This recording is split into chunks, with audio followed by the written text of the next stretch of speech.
बच्चों, अस्सलाम वालेकुम। आज का हमारा टॉपिक है राखी का त्यौहार पार्ट सेकंड। आधा हमने इसका सबक आधा पैराग्राफ कल पढ़ा था और आधा आज स्टार्ट करेंगे। Class third, subject Urdu.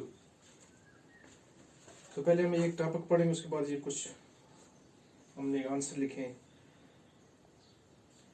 देखो, राखी के त्यौहार पर आज बाजारों में कैसी रौनक है।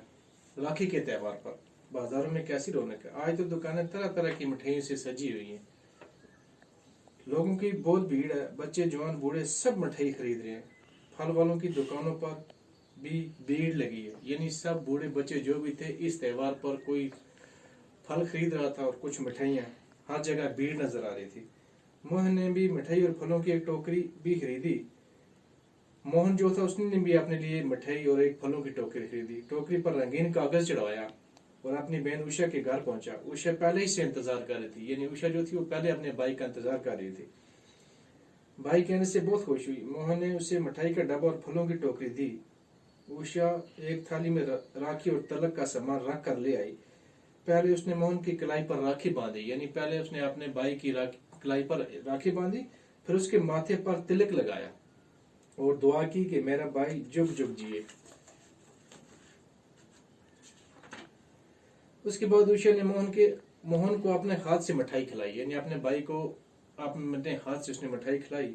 मोहन ने थाली में रस्म के मुताबिक कुछ रुपए रख दिए, यानी जिस थाली में मिठाई थी, राखी थी और तिलक रखा हुआ था बहन ने, उसी में उसने कुछ पैसे रख दिए, कुछ रुपए रखे और बहन को दुआ दी और हमेशा उसकी रक्षा यानी हिफाजत करने का अहद किया। इसलिए राखी के त्यौहार को रक्षा बंधन भी कहते हैं। तो टॉपिक इतना ही। तो इस टॉपिक के बाद हमें ये इनके सोचिए और बताइए सवाल दिए गए हैं, उनके हमने जवाब लिखे। चित्तौड़ की रानी का नाम क्या था। सबसे पहला ये सवाल है, चित्तौड़ की रानी का नाम क्या था। तो इसका जवाब है चित्तौड़ की रानी का नाम कर्णावती था, जो हमने कल के टॉपिक में पढ़ा था। नंबर 2, बहनें राखी के दिन क्या करती हैं। बहनें राखी के दिन भाइयों की कलाई पर राखी बांधती हैं। नंबर 3, इस त्यौहार को रक्षा बंधन क्यों कहते हैं। तो इसका जवाब है, इस दिन भाई अपने बहन की रक्षा यानी हिफाजत करने का अहद करता है। नंबर 4, चौथा सवाल, भाई अपने बहनों को राखी बांधने के एवज में क्या देते हैं। तो इसका जवाब है, भाई अपनी बहनों को राखी बांधने के एवज में मिठाई, फल और रुपए देते हैं और रक्षा करने का अहद भी करते हैं। तो बच्चों, आज का टॉपिक इतना ही। खुदा हाफिज।